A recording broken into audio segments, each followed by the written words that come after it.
Hello, नमस्कार. कशा आहात तुम्ही सर्वजण? माझ्या मिनी व्लॉगमध्ये तुमच्या सर्वांचं खूप खूप स्वागत करते. तर आज शुक्रवार आहे, त्यामुळे छान मी देवपूजा केली. त्याचबरोबर गॅसची शेगडीची सुद्धा पूजा करायची असते. तर शुक्रवारी अन्नपूर्णा मातेची पूजा करणं हे सर्वात महत्त्वाचं असतं.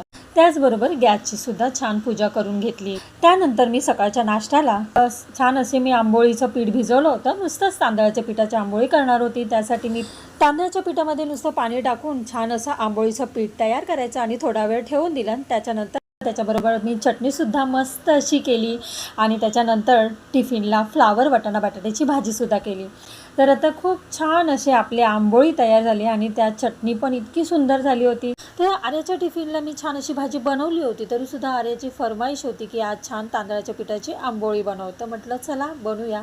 असं तर बघा, आर्याने आणि मी छान असा नाश्ता करून घेतला. त्याच्यानंतर आम्ही थोड्या वेळाने बाहेर निघायला गेलो. बाहेर म्हटलं चला एक राऊंड मारून यावं. त्याच्यानंतर घरी आली मी शापूची भाजी केली. शापूची भाजी कुणाकुणाला आवडते मला नक्की कमेंटमध्ये सांगा. हिरवी मिरची लसणाची फोडणी देऊन अशी मस्त अशी झणझणीत गावरान शापूची भाजी केली. त्याचबरोबर भाकरीसुद्धा केली.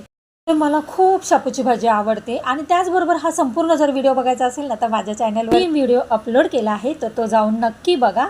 तोपर्यंत सर्वांना बाय.